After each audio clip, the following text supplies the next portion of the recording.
people, game players, gamers, seekers, Darkwood lovers.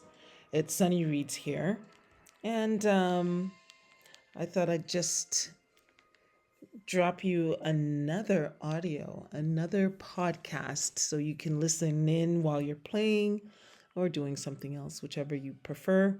I've been extremely busy with this location and the current MP.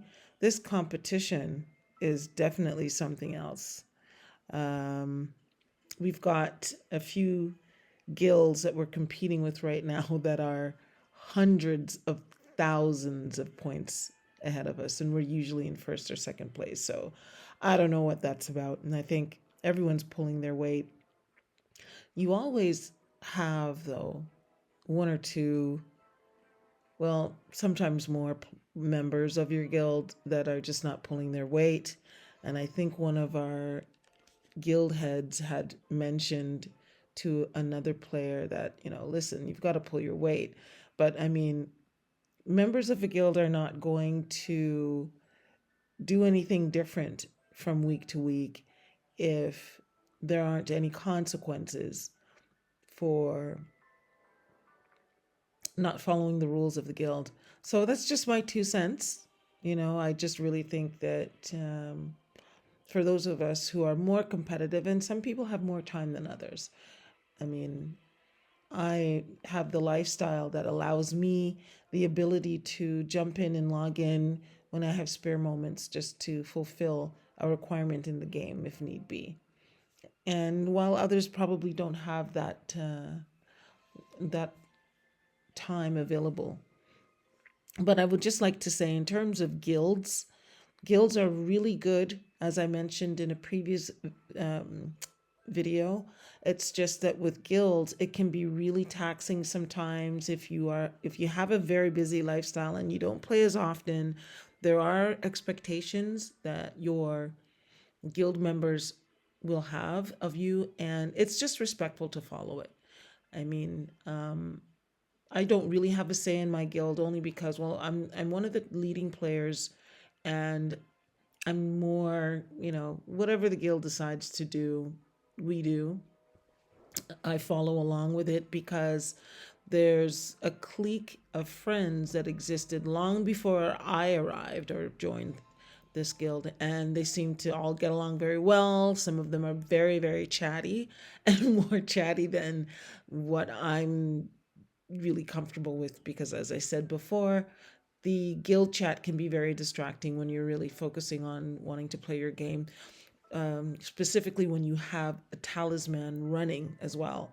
You don't want to be getting these alerts all the time, and you don't have to often respond to them. However, when someone has a game requirement, for example, in need of energy, that's when you jump in, you give them the energy, you are rewarded for giving energy as well, and then you keep going in the game. So, when people are, as I said before, talking about or chatting about, their grandchild's runny nose or their neighbor's lawnmower or whatever it is, it can be really distracting. So, that's what I've got to say about that. But, if you have the time and if you have interest, you can even test it out and just let the guild know. Jump into a guild and you get a lot of help. There's some wonderful people in my guild that are so helpful. They provide helpful tips, and they're able to advise you when there's a new item in the Seeker store. Sometimes I forget too, and when you see that notification or that reminder, that can help you. I am on the Seeker's Notes email newsletter list as well. That is just such a wonderful strategy in terms of getting advanced notification of things, because you don't often in the game consult the little top left hand corner where it provides you with here, I'm in the game right now. There we go. The little news menu beside your avatar in the game gives you updates. For example, the daily free bonus calendar, weekly events, and just the regular Seeker's Notes community. So just a short little notice, guys. The guild helps support your guild, help out with your guild. And if you're not in a guild, you probably have a lot more freedom to play when you want, how you want. And that's fun too. I just find the game to be a lot more beneficial to me in how I want to advance, get more experience, and build up my reputation in this game because I take it so seriously and I have a lot of fun with it. Now, remember, I did say before that for those who do play the game, you're actually doing your mind, your brain, a great service because I'm finding that I'm a lot clearer in my thinking. My memory skills have not waned in any way, it's just growing. So I truly appreciate that and encourage you to share with your friends and family who are showing signs of memory loss. I mean, I'm not a doctor or anything, so I'm just only sharing this because of what I've read about a lot of these memory games. Specifically, this one can really help to relax you.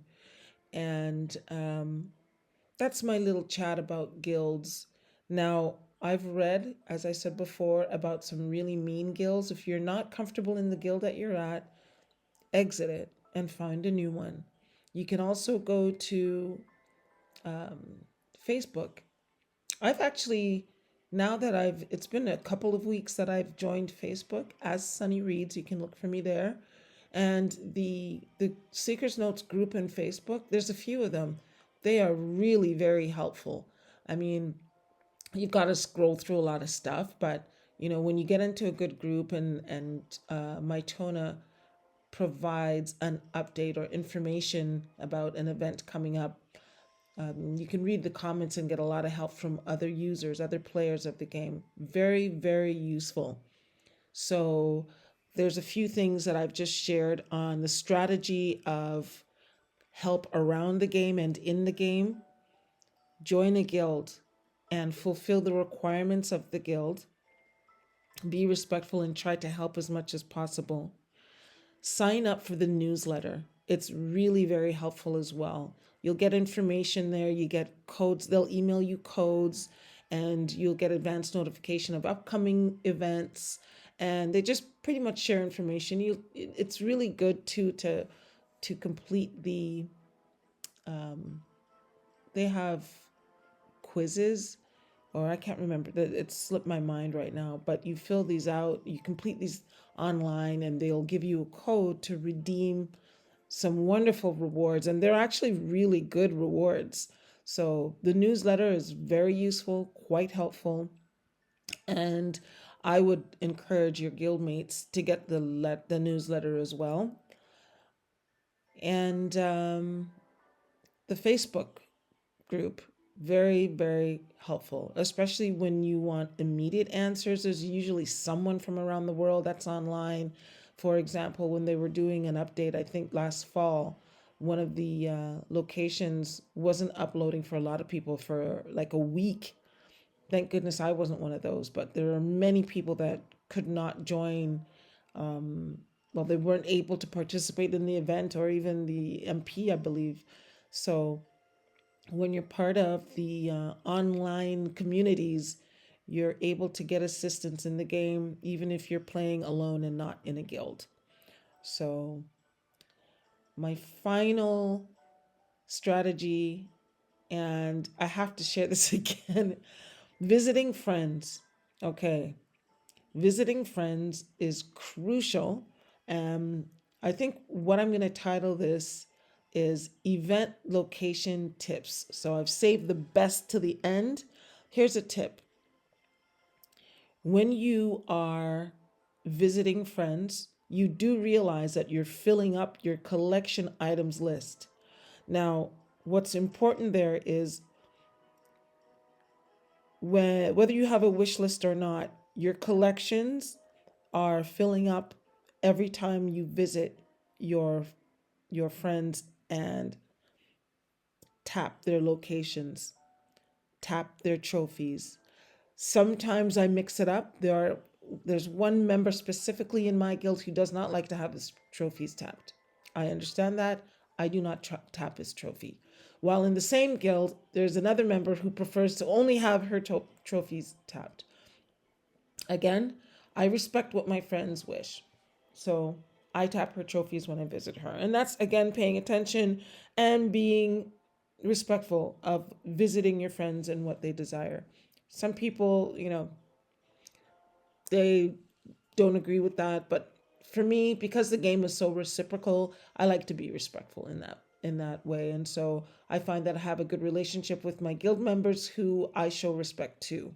Now, not everyone's going to like you or be your friend, because there's some guild members that just don't associate with me at all. And that's fine too, because again, I'm there to play the game and help them as best as I can. I think why some guild members don't take kindly to me is because I discovered very quickly, as I've said before, that if I have you as a friend, there's a reason why I have you as a friend in the game. The game is reciprocal. I visit you, you visit me. If you're not visiting, and not so much gifting, but if you're not visiting, you're not a benefit to me, and I will therefore not be a benefit to you. So it's pointless when I can give someone else that space. Someone who takes the game seriously, they're respectful. When they visit, they'll tap the appropriate locations or do whatever when a friend comes to visit you in real life, you don't call them up and tell them, bring this, bring that, unless they, depending on the type of relationship you have with them, but you don't demand that they bring something.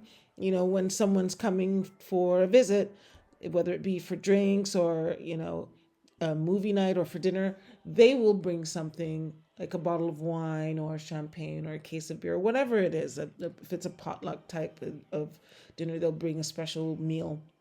But I'm finding in the game, I'm thinking about real life. When I'm visiting you, I'm being respectful. And when I have you as a friend, I'm doing my daily visits. It really doesn't take that long. If you're a fan of the game, you'll understand that visiting is so important to build up your collection, to help your friend, and your friend will in turn help you. So, that's one of my pet peeves, when you're on my friends list and you're not visiting, and especially not even gifting.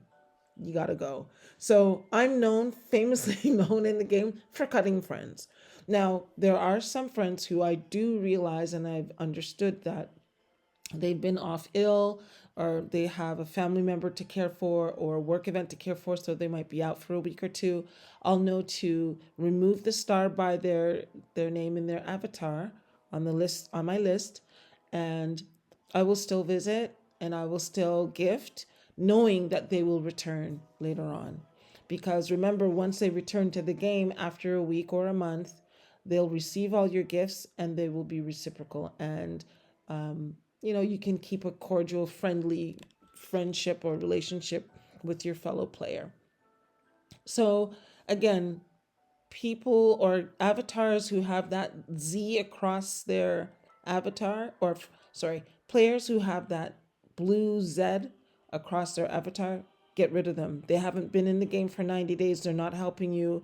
It's not going to be a benefit to you. In fact, it'll slow you down and negatively or adversely affect the game for you and potentially your guild.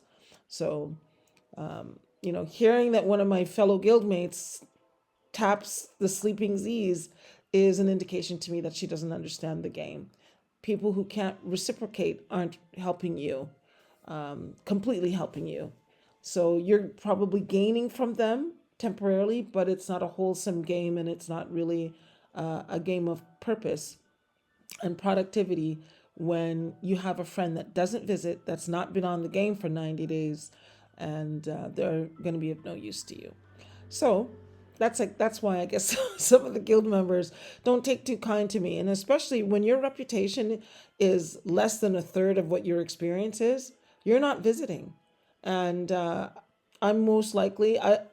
will more than likely, I'll add you in the beginning, but when I notice that your behavior is still indicative of your reputation level. So, for example, if your reputation is 350, and sorry, if your experience level is like 350 and your reputation is 30, I'm not adding you.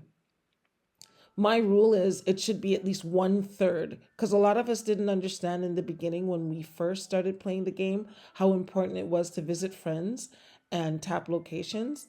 So please keep that in mind when you're playing, that when friends want to connect with you, look at the reputation level.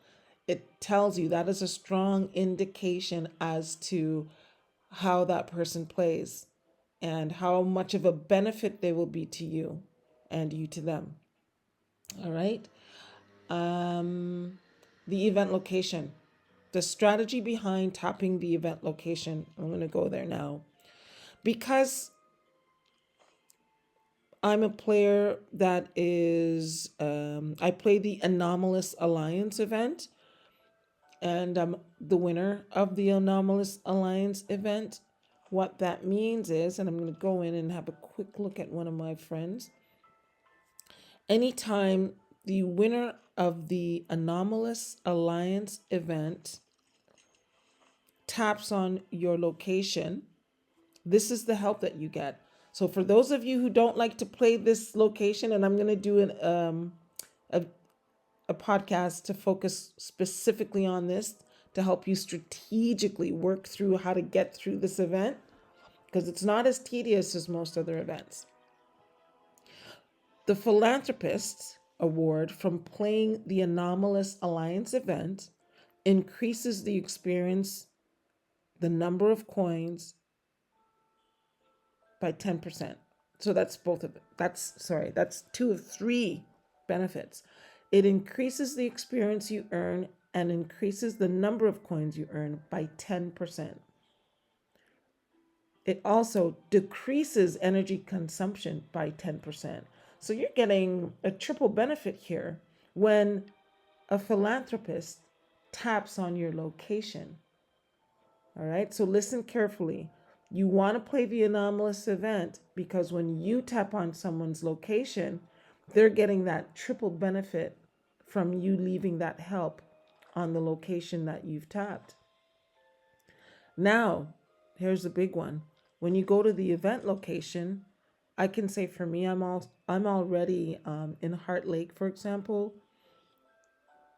I'm already at the virtuoso level, and I don't burn any energy when I play this location. Excuse me.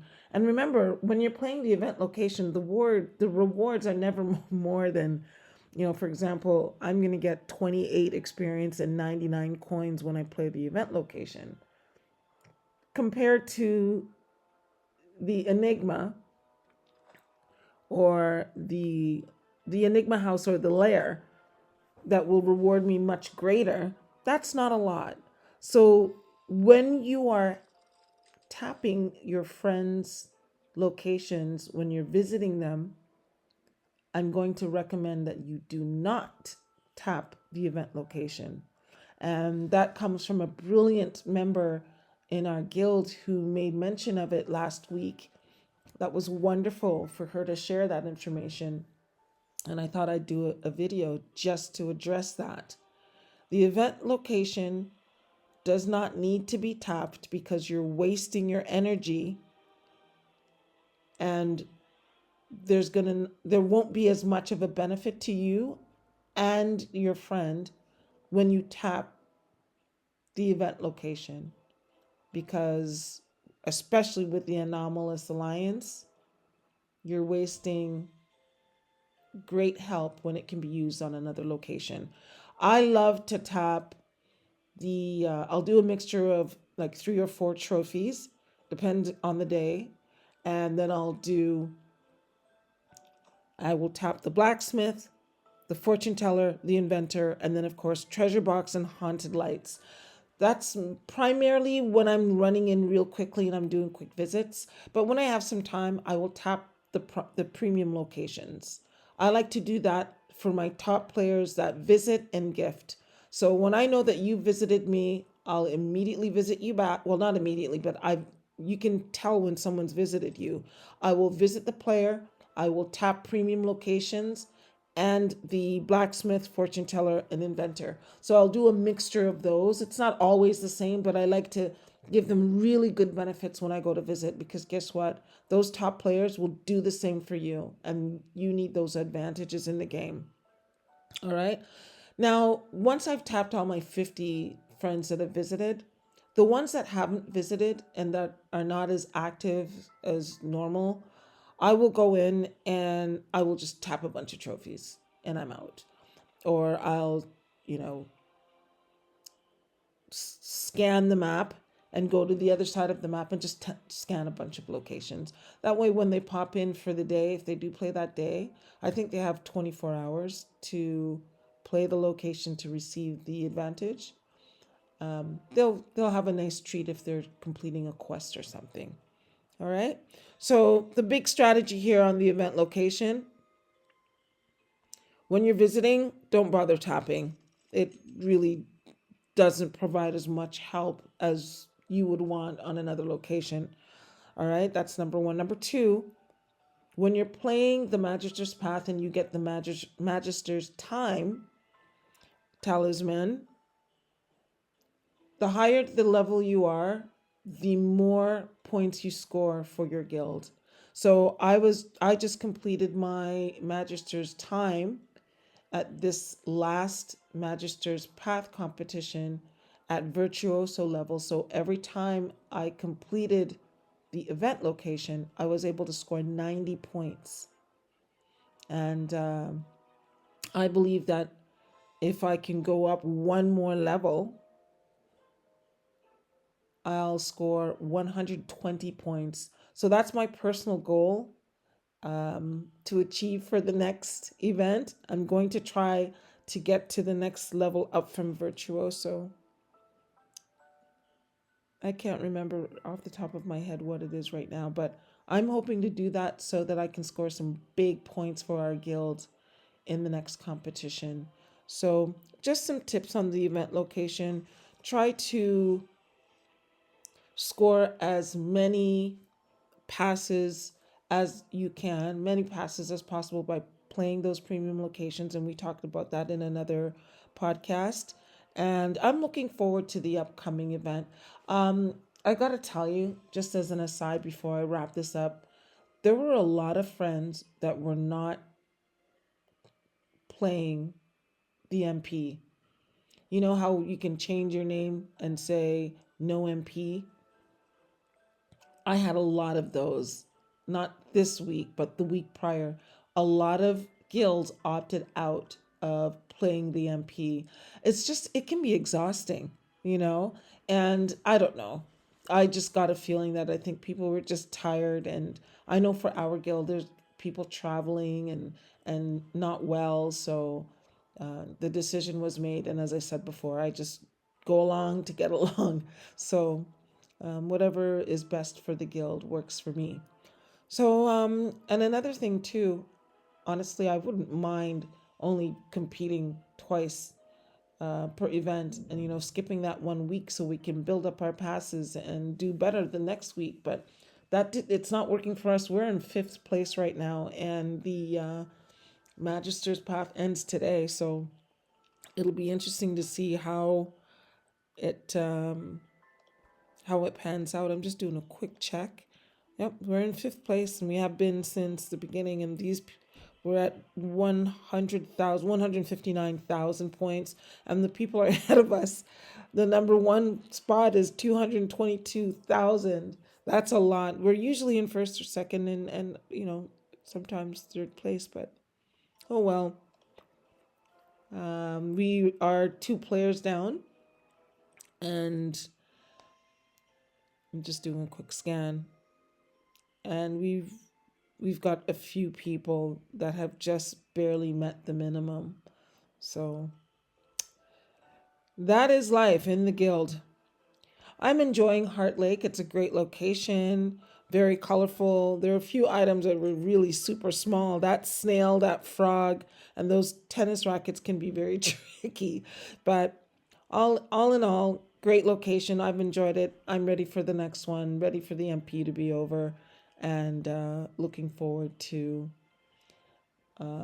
the upcoming location.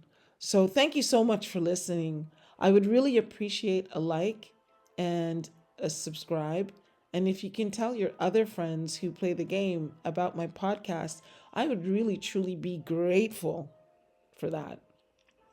One final thing, why don't you become a friend? My game ID number is 0JCSLY.